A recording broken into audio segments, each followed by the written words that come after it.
Let's roll.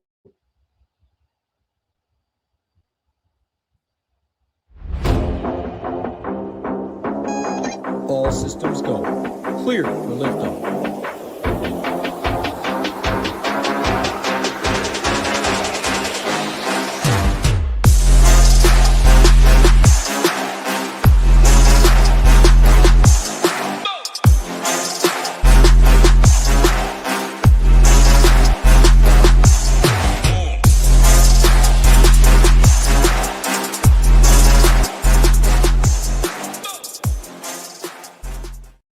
What is going on, Chevy Nation YouTube station? Back an hour later today and tomorrow to accommodate our regular live schedules over here, Gyiraszin, but excited to talk this 9-game slate on DraftKings. We got the Dodgers in Coors Field. That's the focus of the whole entire slate. They went off for 14 hits, 11 runs last night. I don't know if that is going to be the same, like if that's going to be needed based on their salaries. We'll do our best to talk all the way through it. Pitching, pretty gross overall. Offense, not the best either. The slate kind of feels like an uncomfortable one, right? We got Kevin Gausman chalk night, so we'll see how that plays out. All things on this slate for us ahead of us to break it down here, Gyiraszin. But happy Tuesday, brother. I'll bring you in. What's going on, man? Yeah, them daytime jobs suck, don't they? I mean, these are much more fun, when you get to play around with the, the fun job, that's for sure. But got a ugly ass pitching slate here today. When I was just going through, I kept thinking, all right, is there anybody here that I really like to play today? Not really. I mean, you look at Harrison, you really like Kyle Harrison. He's been great. I was, matter of fact, hoping that the Brewers would have choked him up for Skubal if that would have happened, but obviously, that wasn't going to work out. But Harrison's, been up and down, up and down, up and down. You don't know what you're getting out of him. And then you start going down the list, and you're like, Bryce Miller, that dude's been ass like the last month. Gausman likes chalky in a fucking windy Wrigley Field game. You're like, Suarez hasn't been striking anybody out, and they get a low strikeout team in the Arizona. You just keep going down. You're like, what the fuck are we looking at, Nate? But either way, we, as we say, we got to play with what's in front of us. So those are the cards we're dealt. We'll figure it out. There's a couple guys I think are in decent spots, but it's definitely some thin pickings. I think it's one of them slates, Nays, we always talk about where the masses are going to go, in pretty much it's pretty cut and dry what we're going to be looking at today. A lot of the slates we've been doing recently, there was like a lot of different options. I mean, obviously with the Coors Field game and the Dodgers, we all know what's going on there. That's not too hard to figure out. And then with this pitching slate, with it kind of being ugly, there's only maybe 4 or 5 dudes that are very even viable. So it's like, so obviously it's going to be pretty condensed pitching pool. That's why I think Gausman's getting so much love, especially because he's only 9K. But who wants to fuck with the White Sox right now and all them lefties? But either way, Nades, I don't know, man. Maybe we just need to get the whiskey bottle out or, get us some of them, live resin pre-rolls that they got, that are, the good ones that are like $10 a piece. You get you one of them with the nice glass tip on it. And maybe we're going to have to watch some baseball with some glassy eyes tonight because it could get ugly. Yeah, that's usually me anyway. So nothing new. I'm sure you're more of the same as well. But should be a kind of interesting slate overall here. Well, like I said, we'll do our best to break it down here. We got some guys in the chat here. We got Go Collect in here. Michael W. Bob, welcome in. NY Stiegel, Jake Swales, what's up, brother? ALS, Mr. RK Klein. Everyone hit that like button, hit that subscribe button. It helps us out a ton. Yeah, you alluded to it here. We'll go ahead and pull up our stone over here. Let me add this to the stage. So we got the Stone 2.0 up here, Gyiraszin. I got just the pitchers sorted by projected or by salary overall. We'll go 8K and above. You got Tyler Mahle at 8K. Gets a pretty decent matchup. He's been really good over the last couple stretches, starts. A really good one for his debut with the Braves. I think last time we were actually on the show together, we were touting Mahle pretty hard, saying he was our favorite guy, went out and absolutely dropped his balls on the opponent. So that was good to see. 8K, he's going to be he's going to get some ownership. He's definitely going to get some love. Nothing too crazy overall. Kind of right around that 10 to 12% projected ownership wise. So I think he's an excellent play on this slate. Robbie Ray against the Mets, pretty much any pitcher against the Mets at this point. I'm not a believer in the Mets. Robbie Ray is going to be sub 10% owned as well. And then you got the three guys up at the top: Kyle Harrison, Kevin Gausman, Ranger Suarez. Suarez has the pinch count concerns. He is also a lefty against the Diamondbacks, who against left-handed pitching don't strike out. They're actually a really good offense as well. Kevin Gausman has the wind blown out at Wrigley against a team who, against right-handed pitching, hits the ball really well, and Gausman just hasn't been the same guy all season, really. And then you got Kyle Harrison, who looks like the cash game SP1, good arm in tournaments as well. And, I mean, in terms of the projected dry run, I'm getting more Ranger Suarez than Kyle Harrison because of that $1,300 salary savings. I think at tournaments, I love Harrison and Molly. Those are kind of my two favorite guys up here, but talk to me. How do you see this top tier range for you? Yeah, it's fugly. It is fugly. But we'll start at AK with Molly. I mean, he's my favorite. I'll just start out the jump. He's my favorite one. I mean, especially recent form. Like when it gets later in the season like this, I kind of do put more into the last 30 days than I do in like the beginning part of the year. This is time of the year, you know, arms start wearing out and so forth. Disinterest if they're not necessarily in a kind of race or whatever else. So I think that does come into play. And Molly has been really good in recent times. So definitely like him. He's my favorite, especially at 8K. No interest in Thornton. Robbie Ray, I guess I'd have interest in it only because it's the Mets, right? Like I think there's only probably a handful of teams if I saw Ray across from that I'd even consider using them. The Mets are one of them. I mean, the Mets have been struggling, even though they have been better here in recent times. I'll give them that. But brought up some of the younger prospects. So, I mean, Ray's in play. I just don't love it. But with what we're working with today, I don't think we have really much to even really consider. Ranger Suarez, for me, I'd be completely out, man. I'm sorry. Like, I just can't do it. His pitch count's been really low. You'd be lucky to get 80 pitches. He gets a team that literally strikes out the least amount against lefties, so that's really tough. So, I mean, I don't know, man. I just don't see really any upside for him unless you're trying to eat some innings up, which I didn't really check and see what his out prop is. But for me, you know, it's just like, man, I don't see it. I think I'd just rather play Gausman, who I really don't like either, who's got a White Sox matchup. I mean, the White Sox have been really good, especially the lefty power we know the White Sox have. Murakami actually been killing righties. Gausman has not looked good. In his last start, he got beat up a little bit, gave up 6 earned runs, but he did have 7 Ks. So kind of offset that a little bit, but still, Gausman, you know, being a chalky pitcher and, you know, had some recent form that just hasn't been good. It just kind of gives me a reason to fade it. Excuse me. Miller on the other side, moving up for 9,500. He's been bad his last, you know, few starts too. So he's another one that's been struggling. Then you get him against a Brewers team, which I don't really like. Normally, you know, I always say if I'm looking at the Brewers, the first thing I want to look at our ground ball percentages. The last 30 days, the ground ball percentages for Bryce Miller have not been there at all. I mean, he's got 30% to the left side, 39% to the right side. So nothing good. So that really already tells me I'm already liking the Brewers. So I'm not interested in Miller. So I'd scratch him off. Now, Harrison on the other side, by default, he does have the highest strikeout upside on the slate. I mean, he's got a matchup with Seattle. You're just looking at, you know, what kind of strikeouts they have here, looking in their lineup. I mean, you got top of the lineup. They have really the highest ones Canzone. He's got a 22.5%. Everybody else is in the high teens. You got Kyle Riley, which, man, what a fall off from last year. Holy shit. But anyway, 36% strikeout percentage has not been good. And then you bought a couple other guys here at the bottom, may have some strikeouts. So, I mean, you're really looking at the bottom half of the lineup for Harrison. But Harrison, you know, is just like a freaking roller coaster ride. You know, you go back and you look at his game log for strikeouts, 3, 10, 2, 3, 9, 7, 3. It's like you're either getting 10 or 9 or you're getting 3. It's like, shit, man. Like, but when he's good, he's on. I mean, he's got the highest upside for sure. So, but, you know, in tournaments, I don't think he's necessary. And I don't think I'd go overly owned on him.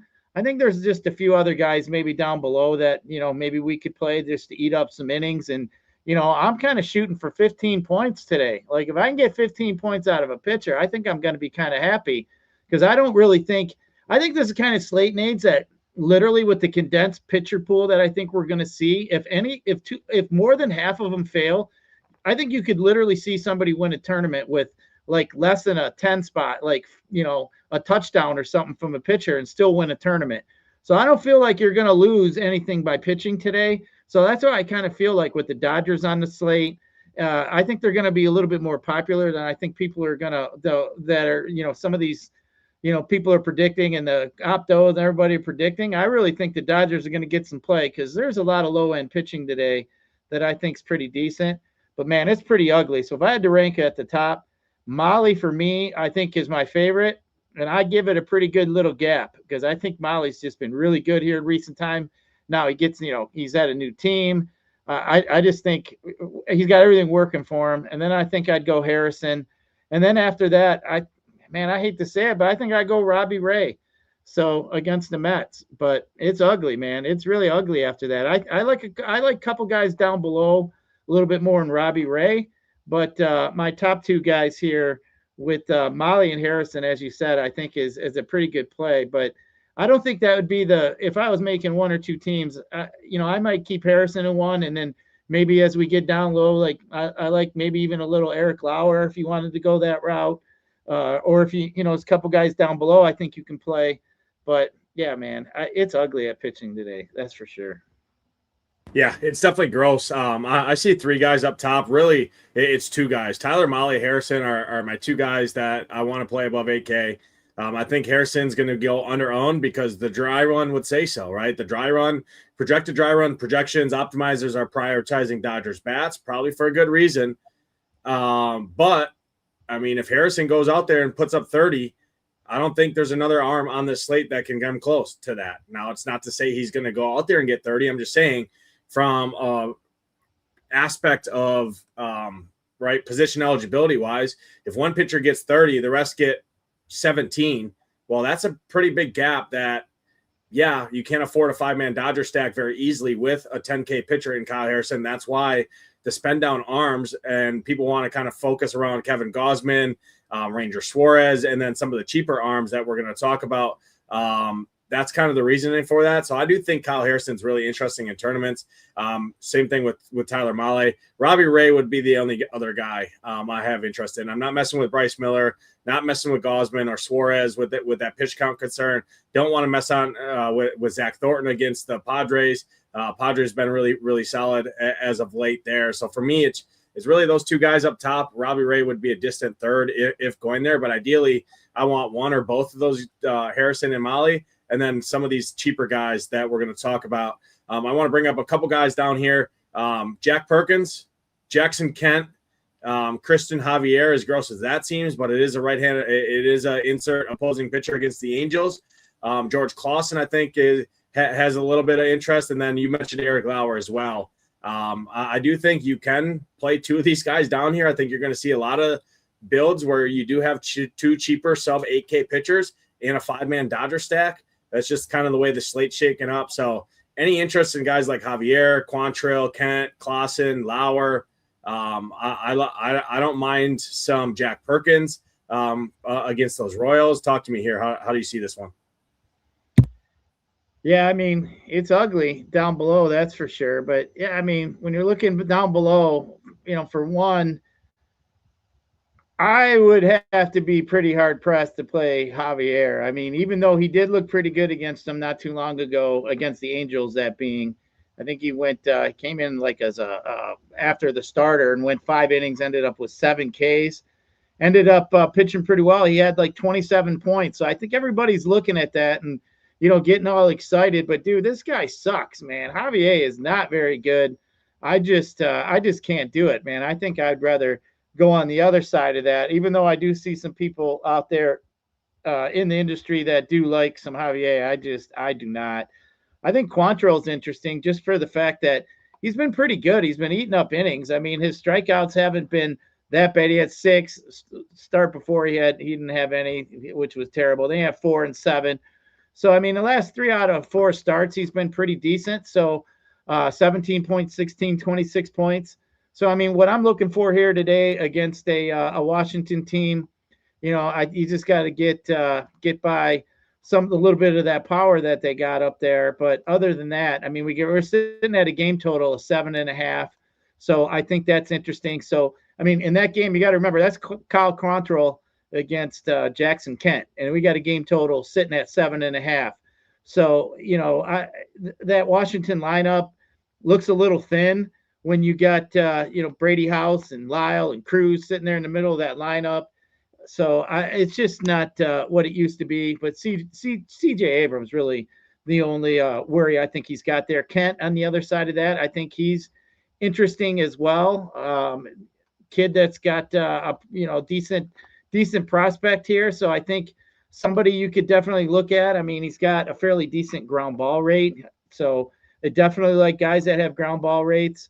You're going to see guys here in this lineup here for Texas that do have some strikeouts in this lineup that I think he can get to. So definitely think that's interesting. I was a little surprised to see his K-prop only at 4.5. I mean, you're looking at Langford 25, Seager 32, Berger 27. I mean, they got one guy, Nemo, is at 19.4%. Everybody else after that, the lowest after that for strikeout percentage is right about 24%. You got 1, 2, 3 guys are going to be in that lineup potentially that are over 30%. So there's definitely some strikeouts to be had here for the kid. So we'll just see how long of a leash he has, but I think he's got to be in play too. And I actually like both sides of that game for pitching.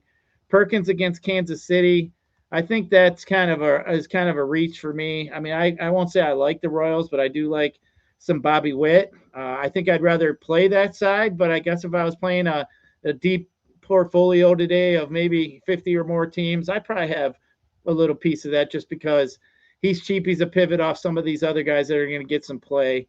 But Eric Lauer's another guy I'd be willing to play. Lauer hasn't been bad. 2 out of 3 starts, 24 points. We know he got his ass kicked against the Cubs, -7. I think I played him that day. But either way, then he had a decent game against Seattle, 24 points. So at that salary, definitely looking at that. As you mentioned earlier before we came on the slate, that Rocky lineup is a little bit thinner without Mr. Goodman. So, you know, I think I'd leave Eric Lauer in play. And I actually like Eric Lauer more than I do Robbie Ray. And I actually like Kent and Quantrill more than I liked Robbie Ray. So I think those are the guys that I'd be interested in playing. Javier, I think I'd pass on. I think that's just a guy I'd rather – I mean, if he's going to get any kind of ownership, I'd just let everybody else play him. If he beat me. I think this guy's just terrible, man. I can't just stomach to play a guy that I just usually love to stack against. As a matter of fact, I do like a few of the Angels here today, so I'd rather not play some Javier today. Yeah, no, I like a lot of that. I think Eric Lauer is really interesting. The only game in his last 4 starts that was an outlier or a bad start for his price point was against the Cubs. It was super hot and humid. The wind was blowing out in that game as well, and the Cubs were locked in at the plate. So I think Eric Lauer is super interesting on this slate, especially I think playing Eric Lauer without the Dodgers bats, I think is an interesting way to go. And pivoting to a different team outside the Dodgers there. You like the Dodgers too, so he should have a good opportunity at getting a win as well, which 4 points goes a long way when you're talking value pitching on this slate. So I think Eric Lauer is really interesting. You look at his outprop, 16.5 equal kind of over equal juice to the over and the under there. So that's the second best outprop on the slate. And the dude is 6K with the Dodgers in Coors Field and no Hunter Goodman in that lineup, which absolutely murders left-handed pitching there. So I think Eric Lauer is super, super interesting. I expect his ownership to climb leading up the lock, but nothing should be too crazy out of hand. He would be my favorite down here, I think, overall. Jackson Kent would be number 2. Texas has been fairly decent, but against left-handed pitching, this Texas lineup is just striking out a ton. I mean, Danny Jansen, tons of Ks. Evan Carter, walking strikeout. Even Corey Seager, lefty this year, has been a walking strikeout. Cody Freeman, huge strikeouts. Berger, Langford. I mean, this whole lineup strikes out a ton against left-handed pitching. So Jackson Kent, I think, is super interesting on this slate. He'd be my second favorite guy down here. I think Cal Quantrill is playable. Washington traded a bunch of pieces away at the deadline. They've actually been striking out more as of late as well. We know this park sucks for hitting, so it's a good ballpark to pitch in here. You look at the Nats over the last 30 days. They're sitting about a 22% strikeout rate. The two main bats in there are Brady House and Dylan Cruz. So Quantrill is not a high upside play. I definitely prefer the other guys. I probably actually even prefer a George Clausen, a little Clausen pickle action in Houston against that lineup there. If Clausen can keep his command in check, I think he can pitch a good game out here. He had one walk last time, which helped him. So I do think at 6,500, I have some interest in him as well. So ranking this lower tier overall, I'm going to go Lauer number 1. I'll go Kent number 2, Clausen 3. I'll go Jack Perkins 4. I have a little bit more interest in Jack Perkins. The wind is blown in Kansas City there. Outside of Bobby Witt, Caglianone, and Jensen, I'm not afraid of that lineup. So if he can navigate those top 3, I'm really not too afraid of that lineup. I think he can post a pretty solid score at 6,300. And then the fourth guy would be a Cal Quantrill there. I'm not really messing with Javier either. 6,500, I just don't see a reason to play him when the other guys we talk about, like a Lauer, a Perkins, a Clausen, even a Kent for that matter, are almost $1,000, if not more than $1,000 cheaper than Javier. And I mean, yeah, he could do it against the Angels, but I'd probably actually rather stack the Angels against him. Just bet on he hasn't been good, and we know how bad that Houston bullpen is behind him as well. So that's kind of the 4 guys I see down here: Kent, Clausen, Perkins, Lauer being the main 4. With Cal Quantrill, if you absolutely need it. Any additional pitcher takes from you? Yeah, I was just thinking here, when I was talking about Javier, and I saw, I think somebody mentioned something about Javier having a good time out. Everybody does well against the Angels. Well, I was just thinking, like, he came in as a after the opener, right? So I went back and I just pulled it up right now, and you go to that game log on 7/27, which is when he pitched against the Angels. It's all right-handed bats. Everybody in that lineup's a righty, pretty much except Shunnell. So to me, I mean, just looking at what we're looking at today, it's a totally different lineup. I mean, he's got 1, 2, 3. There's 4 lefties in that lineup. He didn't see any of them before. So I mean, it's a different thing. Like, he came in and because they started a lefty, he had all righties he was sitting there staring at. So that was a much better matchup at that point in time. And why they didn't do that here and this one here it baffles me. They should have had an opener come in unless one wasn't available. But yeah, I don't quite understand why they wouldn't have an opener come in and give him more of a right-handed heavy lineup. But that's basically what he was looking at. So I'm not going to get overly excited about them 7 strikeouts in that matchup, because he was looking at all righties in that one. So I just wanted to bring that up, Nades. I do think that matters.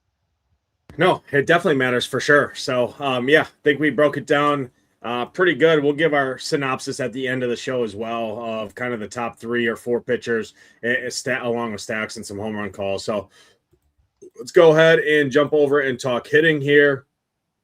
Obviously, the hitting on the slate is going to be headlined by Coors Field, mainly from the Dodgers side of it.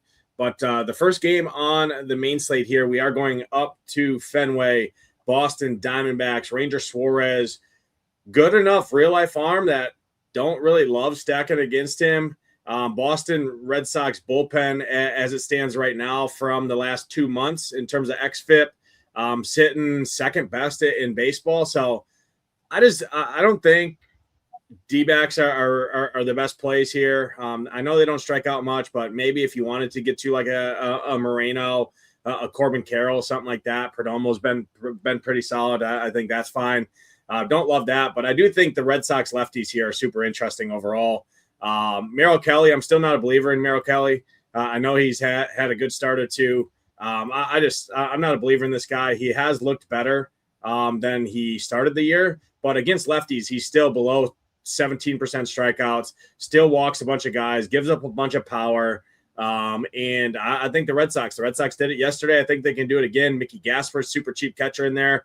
Wheeler Abreu, Duran would be the main guys I'm looking at, and then Rafaela, Contreras added into stacks.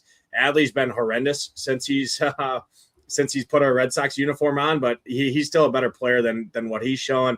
I think the Red Sox are pretty interesting here overall. Looking at the Diamondbacks bullpen over the last 2 months, kind of sitting middle of the road, 17th, 4.24 xFIP. Talk to me here. Any interest in this one from a hitting standpoint? Yeah, I don't have any interest in the D-backs against Suarez. That's just not something I want to do, attack a ground ball pitcher like him. But the Red Sox, yeah, you mentioned the lefties. They're definitely in play. Merrill Kelly, the last 30 days he's been walking a ton of lefties.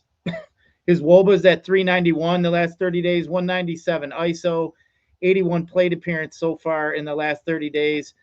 He's been getting barreled up actually by righties. He just hasn't been good. His ground ball percentage has been fair. He got 49%, 52% to both sides. So he does have a ground ball lean. But I'm looking at some of these Red Sox here that like Willer Abreu. He's got a 39% fly ball percentage. He's one of my favorite bets today on the slate. I think he is a great play. You mentioned Rutschman, Sogard to be at top of that lineup, Duran. I think those would be some of the plays I look at. But like you said, Contreras in the middle of that lineup's got 28% fly ball percentage. So I think I definitely want to attack some Merrill Kelly. He hasn't been good. He's got walk issues. He's going to put guys on base. And like I said, last 30 days have been getting smacked by lefties. I wouldn't put the Red Sox, in my top 3. Maybe around my top 5 or so, maybe 5 or 6. I'd probably have them come in at. But yeah, they're definitely interesting. I think Willer Abreu is a great one-off play. I definitely like him, even if you don't like the Red Sox. I think I'd try to get him in my lineup tonight. Yeah, I agree. I definitely like that as well. I definitely want the lefties to start for Boston for sure. But like I said, Contreras and Rafaela are always playable. Even Durbin at 3,600 at third base, which is a pretty weak position. I think that makes a lot of sense there. Next spot here, Mets and the Padres. Zach Thornton on the mound. Padres going to go right-hand heavy, obviously against the lefty and Zach Thornton. He's a solid enough real-life pitcher, real-life arm. I still do think this Padres offense has some upside. We're trying to look for offense really outside of the Dodgers, obviously, on this slate, and nothing's going to look remotely close to what the Dodgers looks like. Not a great place to hit here. It is almost 90 degrees in Citi Field. There is some slight wind blown in, but I don't hate some of these Padres hitters overall, especially over the last month against lefties. Hayes is a big pinch hit risk, but I think he's a decent enough value. Tatis would be the main guy here, and I think he's another pretty good spend up in the outfield as a pivot off of some of those Dodgers guys like Tio Hernandez, a Pajes, right? He's $200 cheaper than Pajes, a little bit more, $800 more than a guy like Tio Hernandez. Going to be a fraction of the ownership. So I think Tatis, and he's been running a ton too. Ty France has been really good, especially against lefties. I think the top half of this Padres lineup, I don't really want to mess with the back half, but France, Machado, Rengifo been pretty solid for them, Tatis. And then even Jackson Merrill, lefty has been pretty good. Probably don't get to a full stack just because I hate this ballpark. But again, we're looking for teams on a slate like this that could potentially have the upside to get there in tournaments that it isn't the Dodgers, right? So talk to me here. What do you see? I don't like any part of this game. I don't really want no part of it. I don't normally play the Padres, so I'm not really looking to even play anything in this stadium. I just generally don't. Now, my brain sits there though and says, man, if you like Robbie Ray and you got a handful of teams, I would probably still, no matter who it is, stack one against him just because he's flipping Robbie Ray. You just never know what you're going to end up getting. And I think what I do like, if you're kind of looking at something for the Mets, the Mets are really patient. They all got some decent walk percentages, and Robbie Ray's been really bad with his control here in recent times. So, he could end up putting some guys on base and then, giving up a big hit or two. But, Ray's been pretty good with his ground balls here, especially to the left side. I know he's going to see about, 7 righties. He hasn't been really getting pounded by righties here in recent time. His barrel percentage is only at 6%.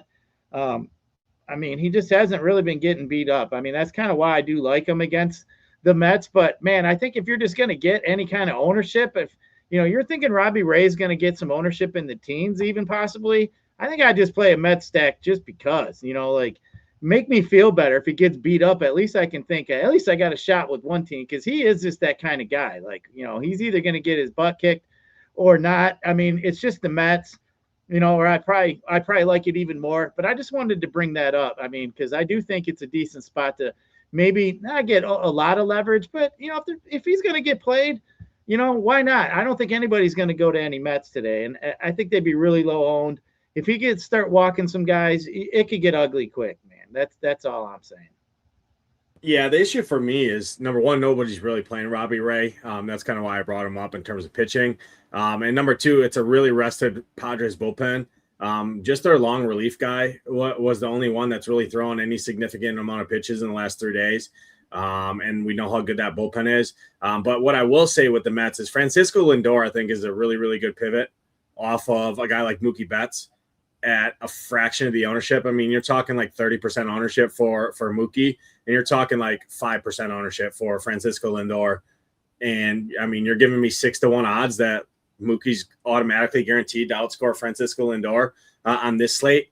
Little things like that is how you can get different in terms of roster construction when the Dodgers have implied to score a touchdown in Coors Field against the second worst bullpen in baseball as well.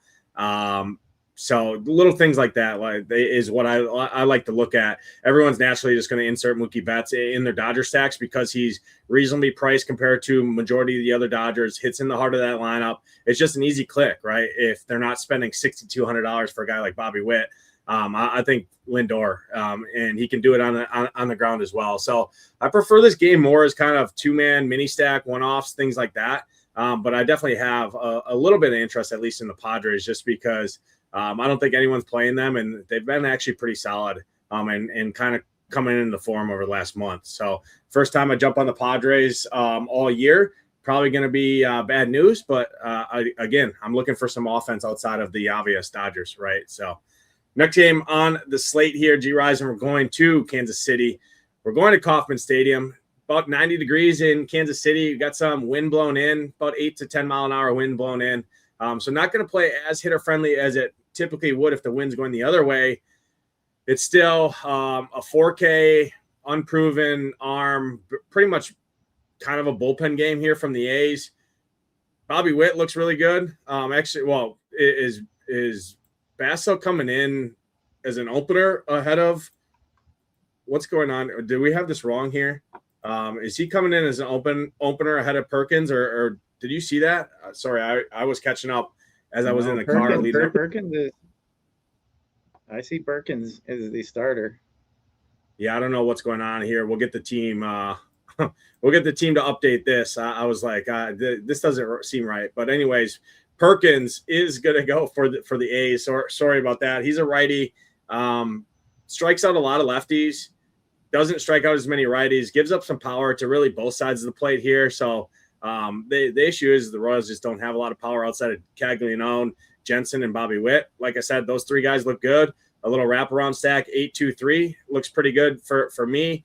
You can throw in Salvi Perez too if you wanted to. Michael Massey's a cheap second baseman. They did get Vinny P back in this lineup, which does help.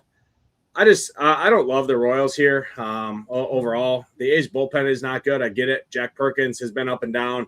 I just side more on Jack Perkins here than the Royals, but I won't fault anyone for going to this team. They're going to be unowned, just like every offense is really outside of the Dodgers. The second highest owned team, though, on the slate is going to be on the other side here, the A's. The current form of this A's lineup is going to be chalky on this slate because of their salaries. And they're guaranteed 9 inning at-bats. We know Kansas City's bullpen is worst bullpen in baseball over the last 2 months, 4.94 xFIP. They got a guy in Mason Black who's going to go out there to start. It's going to be kind of a bullpen game here. What wins out, Gyiraszin? Shitty pitching or a shitty offense? You talk to me here. How do you see this one? Yeah, usually the offense prevails when you got a softball pitcher. But I mean, I'm just sitting here looking at this one. You got a game total of 9. You got Perkins coming in. I mean, he has been getting beat up by lefties, especially in the last 30 days. I mean, he's ISO 345, WOBA 39. Fly ball percentage is at 38%, fairly high. So, I mean, it's definitely concerning. But, then you go over across the board, you got Caglione, Pasquantino, Massey, Jensen. It's just like I'm not overwhelmed with the power there. I do like Bobby Witt.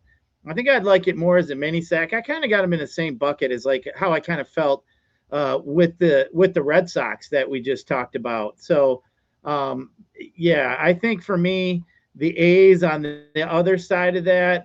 I mean, I don't have them all that high. I don't have them high up as everybody else. I understand that they're fairly cheap. I don't love it. I don't even have the A's ranked up really that high today. So I'd pass on the A's actually. You got the Royals sitting at a pretty decent favorite here today. I think I'd just rather play some Royals than go to the A's. But I could see why, filling in some decent spots here, like in the middle of the infield and some of the infield spots with batters like Bolte, Giloff, Wilson at the top of that lineup, Jonah Heim. So I could see it. I just don't love it. I'm not going there. But I do like a couple of the Royals bats. I just don't like the full stack. Yeah, I'd actually probably, to be honest, rather full stack the Royals outside of a Bobby Witt one-off or like a Caglione one-off, just because they strike out a ton, right? So you're really just hoping that Perkins doesn't have his command, and then he throws hittable strikes especially to the righties that with some guys on base. So that's kind of what you're looking at there. So I do think Royals are probably best outside of maybe the one or two guys, like I said, Cags or Witt as a one-off. I don't really even think Carter Jensen's that great of a one-off play. I know catcher's a onesie position there, but for $4,700 hitting eighth, don't love paying $4,700 for a guy hitting eighth as a one-off at home. But you will get him super low owned compared to some the Dodgers catchers and some of those other guys. But yeah, I probably prefer it more as a full stack. I don't really love the A side of this game, to be honest. I don't really like anyone from the A side. I don't get the love. Why projections are kind of slamming this team in there.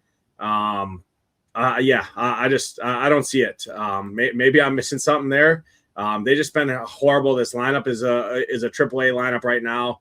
Larry Butler, I guess. Jonah Heim, sure.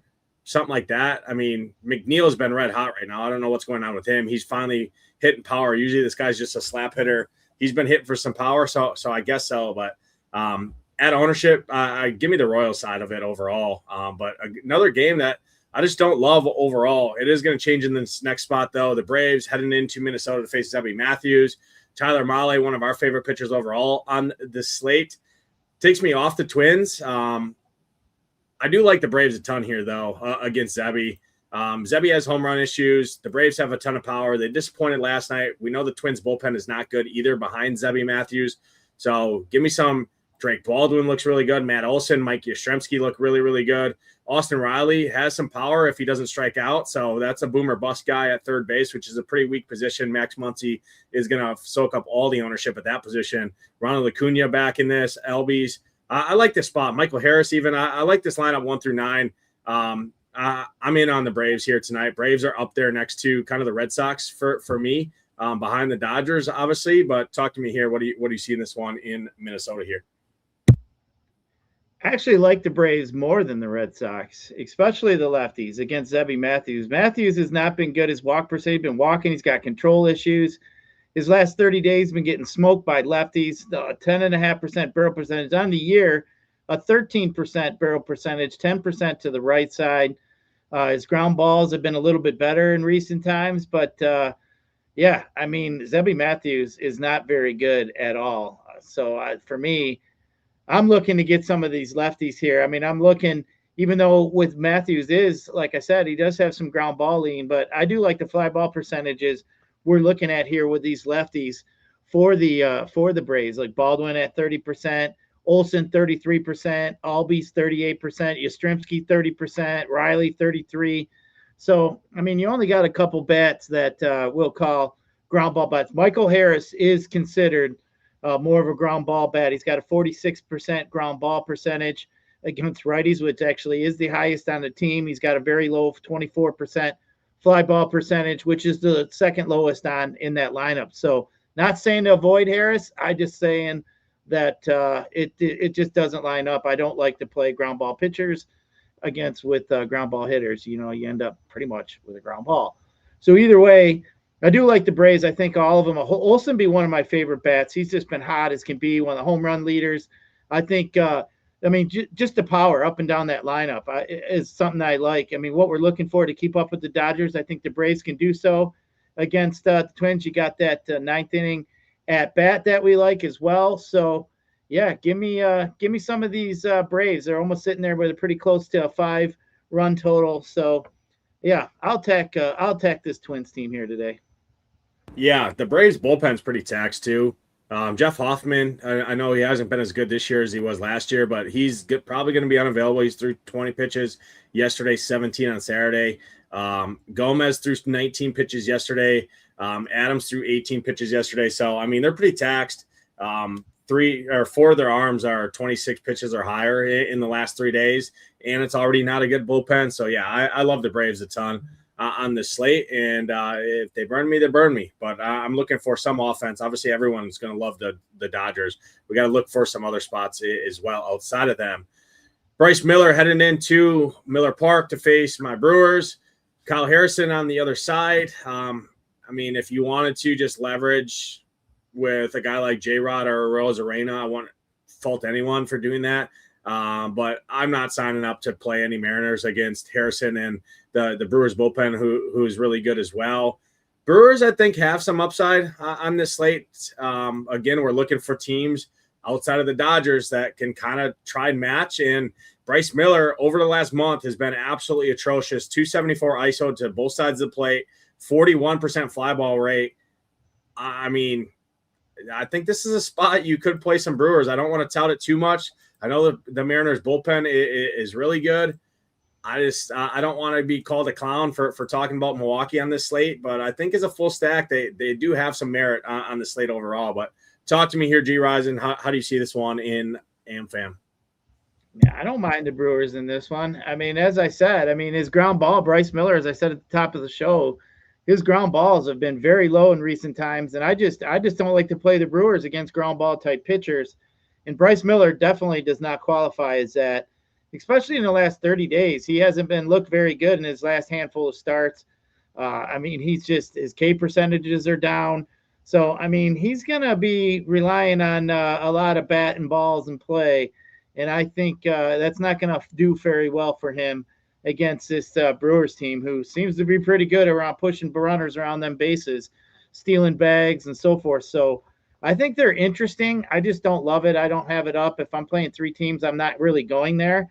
But I will say, anytime the Brewers are against a pitcher that isn't throwing a lot of ground balls, especially a righty, I think that's something that anytime I'd be interested in. And Bryce Miller has not been very good. It's not the Bryce Miller that's sitting up at the top of the pitcher salary today. Bryce Miller has been pretty bad recent times. So, yeah, I'll take one of the better teams in baseball that's in a race fighting the Dodgers for home field. And, this is a game they definitely need to win, get it taken care of. And but the only thing that worries me is the game total sitting at 7.5.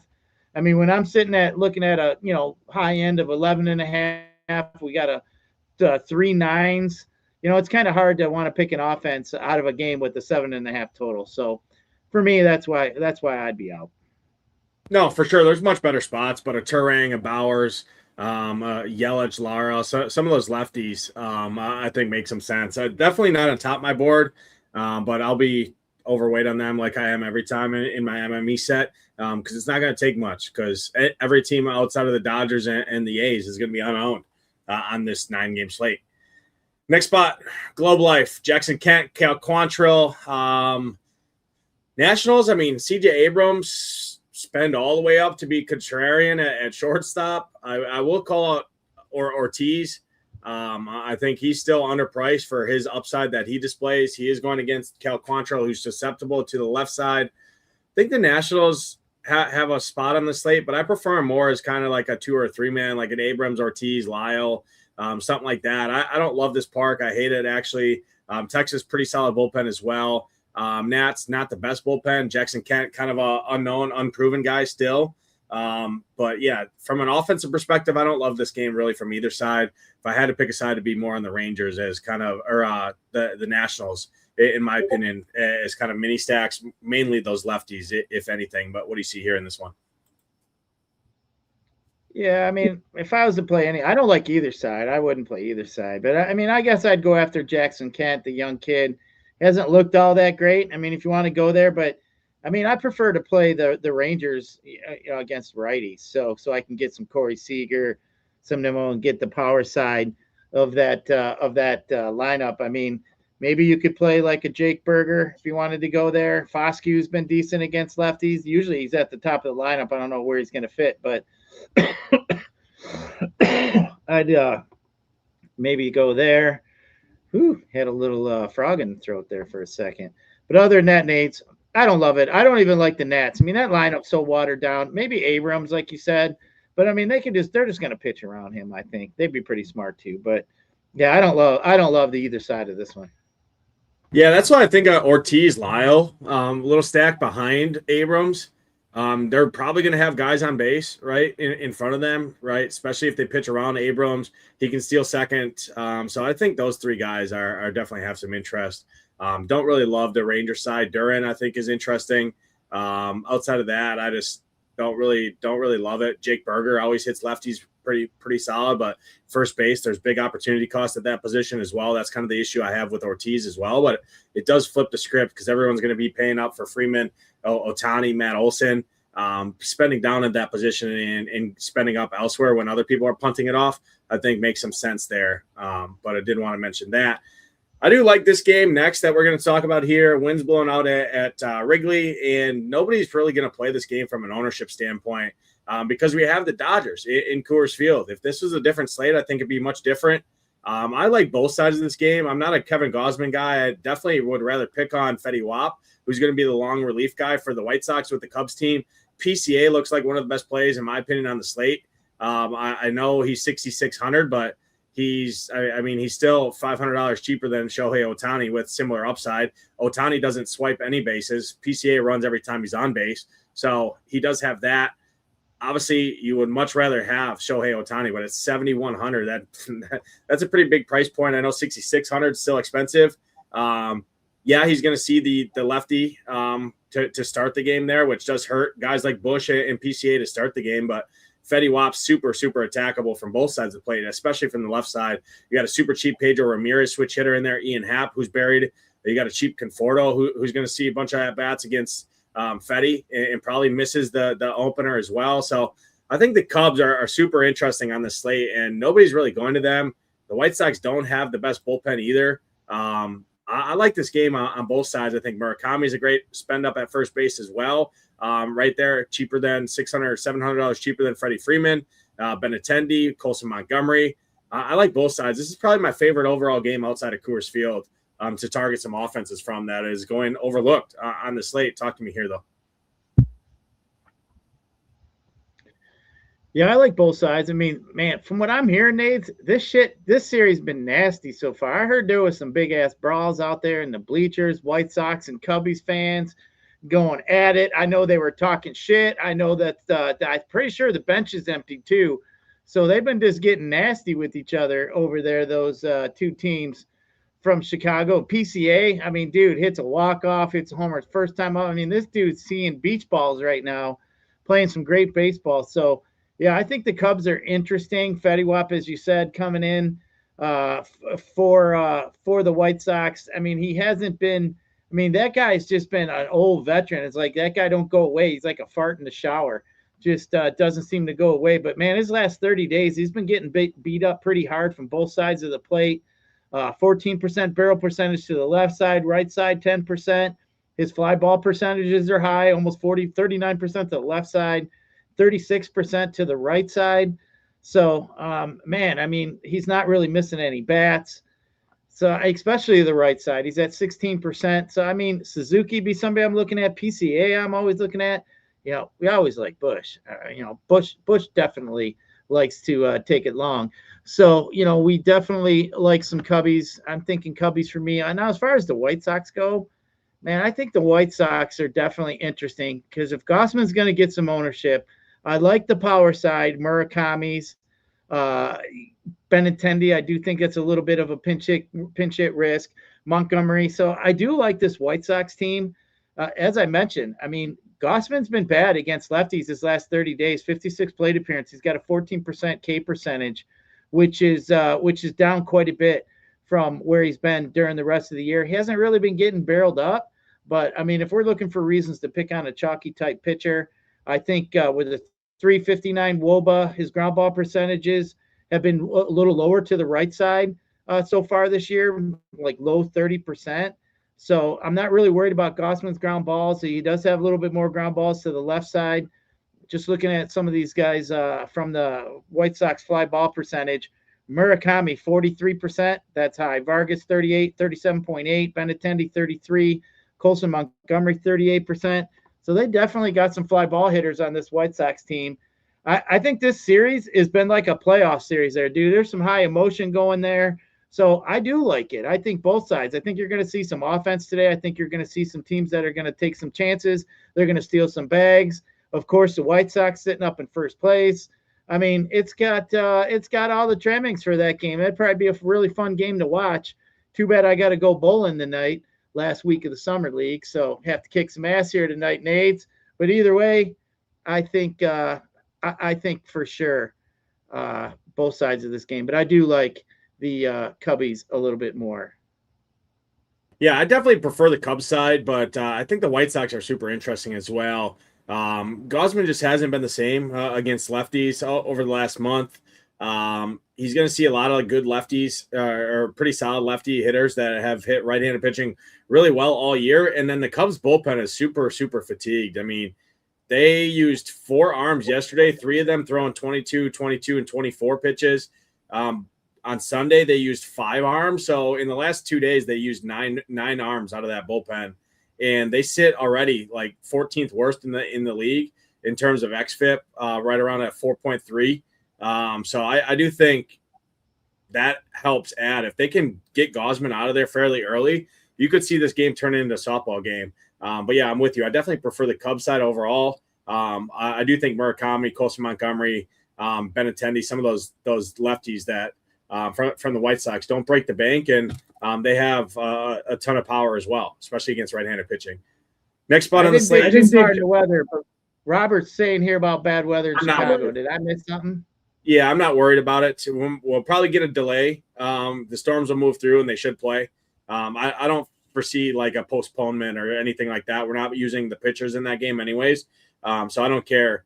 I'm not playing Kevin Gausman. If you guys are playing Gausman, I would monitor that, just because if the game doesn't start into delay, there's probably a pretty early in-game delay that you have to worry about. But again, I'm not playing him, so I'm not too worried about it. And I see that I think they're going to get the full 9 innings in after they probably late started there. So that's kind of how I'm approaching it. Didn't really pay too much attention to the weather overall from a bat side of things, because I'm, like I said, off the pitchers there.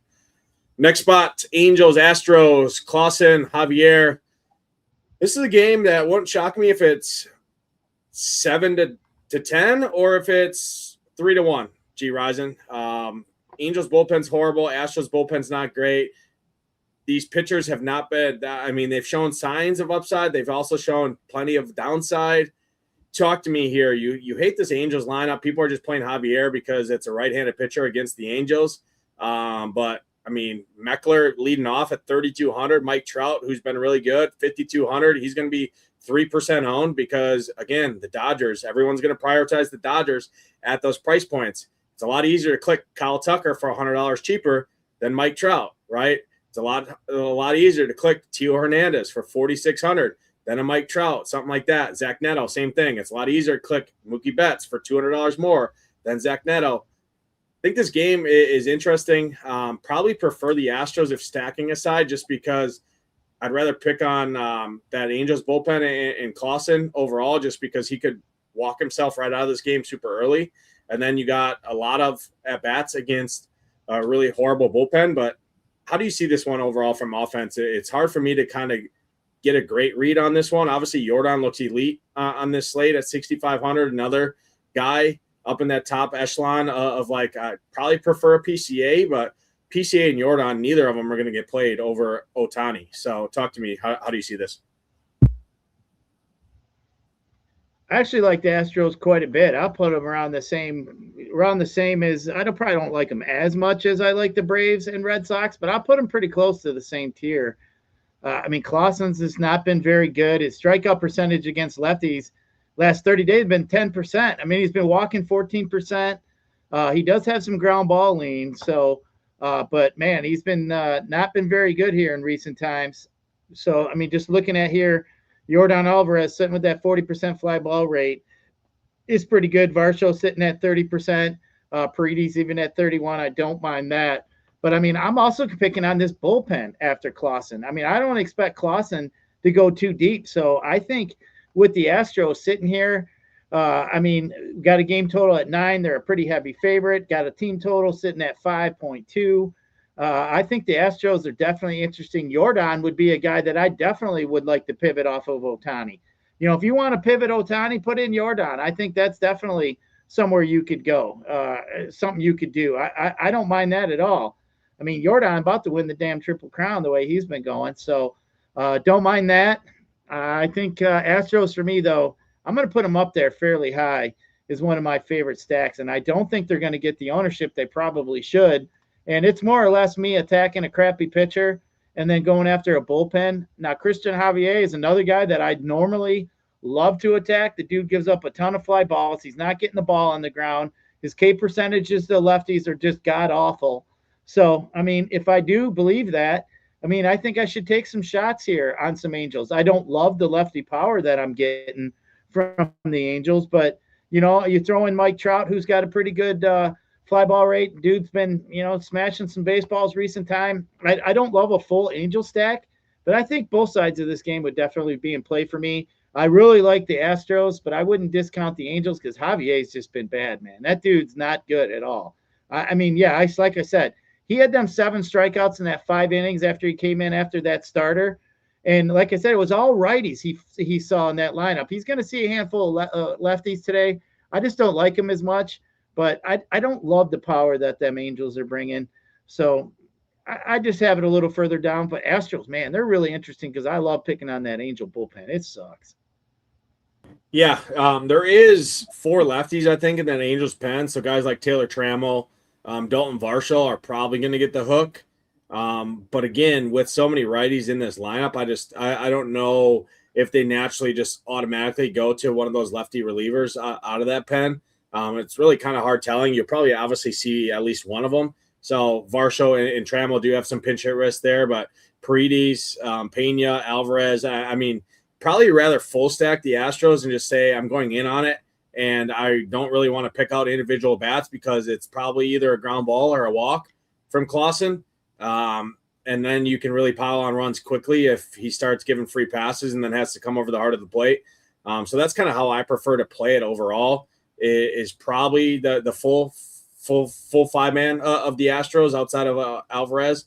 And then on the Angel side, yeah, I'm with you. I think they're interesting as well. I just don't think this game gets any ownership either. And we've seen this game kind of go nuclear. Not this same game matchup here, but this park has yielded runs over the course of the year in specific instances because of how bad that Astros bullpen is. They have gotten better, though, with their health, but you're not going to see the Josh Haders and that of the world unless this game's super close or anything, and your stack's not winning at that point anyways. All right, let's talk about the most important game on the slate here, Coors Field. It's Dodgers and then drop off a cliff and everybody else in terms of the best offense plays on the slate. Issue is the Dodgers are super expensive. The guys you want to play, I mean, Ohtani 7,100, Freeman 6,100. It's very hard to play the Dodgers and play Kyle Harrison. That's why you see most people settle in for Kevin Gausman for cheaper, or settle in for those sub 8K pitchers that we talked about here.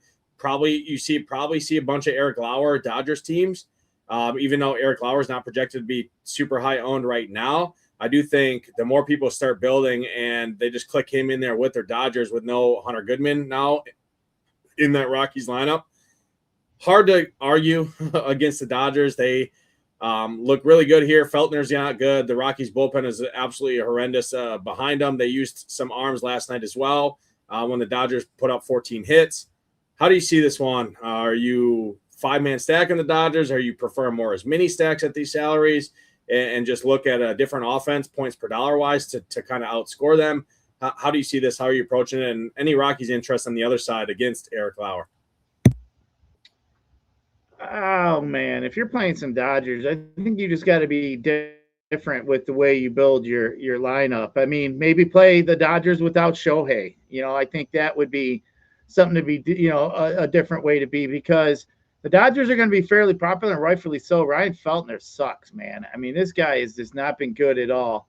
I mean, he's just been walking a lot of guys here recent times. He's got his last 30 days. I mean, the whole season, he's just been walking a lot of guys. But his last 30 days, he's at a 15% walk percentage for lefties. So, I mean, we already know they got a ton of lefty power here for the Dodgers. He's been getting barreled up by both sides of the plate. His WOBA, 401 to the left side the last 30 days, 500 to the right side. Dude's just been getting smashed. So fly ball rates are high both ways. I mean, all the signs point to the Dodgers kicking some ass here. We know it's the best hitting conditions, the best park. But I think you're going to have to be a little different. Maybe throw a Tommy Edman or maybe throw a Teoscar in your lineup. I think, that might be a way to go. You're going to have to be fairly perfect on your Dodgers stack if you think you're going to take down the tournament tonight. So if you're playing 5 teams and I think you like the Dodgers, maybe this is a scenario where 4 out of the 5 teams you play some Dodgers and just try to be a little bit different with the way you stack them up. So I think that's what I would prefer. Pitching seems fairly cheap here today. I mean, it was not anything we thought could beat us. Maybe we were a little fearful of some Kyle Harrison, but I think at all points, signs point to the Dodgers being pretty heavily owned. You're going to have to nail them all right. You're going to have to get all 5 or 4 right, whatever site you play on. So, but I mean, it is the Rockies. I do think here, it seems like Nades, like when the Rockies, nobody's giving the Rockies any love. They lose the game 12-6, and they hit 2 bombs, right? Nobody's looking at the Rockies. They're like, Rockies suck. They lose. They suck. But I mean, without Goodman, it does water down that lineup a little bit.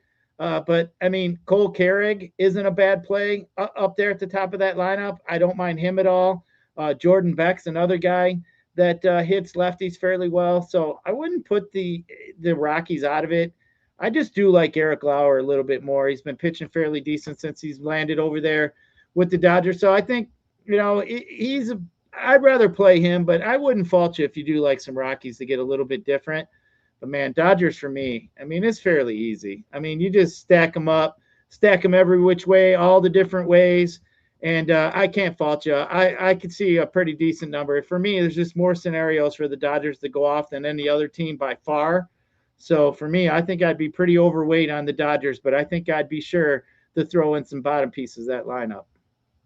Yeah, I'm with you there. I think the Rockies wrap around like a 7, like a Jordan Beck, Tovar, McCarthy, Castro, Carrig, something like that makes some sense. McCarthy actually hits lefties pretty well. Lauer is actually susceptible to power from both sides, but especially against lefties. So McCarthy has been pretty solid in Coors. I think he's interesting. Tovar down at the 9 hole at shortstop. Nobody's going to click that name. Castro, Carrig, like you mentioned, and then Jordan Beck, right? He's pretty big pinch hit risk, but again, he's dirt cheap, 3,100, and who knows if they really pinch hit a bunch of these guys playing the Dodgers, right, when they're probably going to get their lunch either way. So, yeah, I think we broke it down well. Gyiraszin, your top 3 pitchers, your top 3 stacks, and a home run call if you have them. Oh, Male for me, Harrison, and then I'll go I'm going to go Lauer. I'm going to go Lauer there. And then for me, my stacks, Dodgers, obviously. And then I'm going to go Red Sox, Braves, Astros for me. And then my home run call that I'm looking at here today, I had a couple of them I thought were interesting, but I'm going Matt Olson. I think Matt Olson hits a bomb. Awesome. I like that. From pitching for me, I'm going to go Kyle Harrison, number 1, Tyler Mahle, number 2, and then I'll go Jackson Kent, number 3, down there at 6,800. In terms of offense, Dodgers obviously number 1 for me. I'll put the Braves number 2, and then I'll throw the Cubs number 3. I like the Cubs there. I like both sides of that Chicago series across town. Rivals there. I know there's some weather risk there, but I think the game should play. Humid, some wind blown out. I like that park overall. Give me the Cubs facing Fetty Wap for the majority of that game. My home run call, I am going to go to the Cubs game. Feels like cheating. I'm going to take PCA 6,600. I know it's expensive. I know that. But I'll go ahead and give another cheap one that I did bet before I got back to Wisconsin on my way home. From the other side of that game, the cleanup hitter, Andrew Benintendi, 3,500. So 2 Chicago hitters coming from that game in Wrigley. Hopefully hit some home runs in that one. For Gyiraszin, I'm Nades. Good luck tonight in those contests. Hope to see those Shipping Nation logos at the top. We'll see you guys tomorrow. Peace.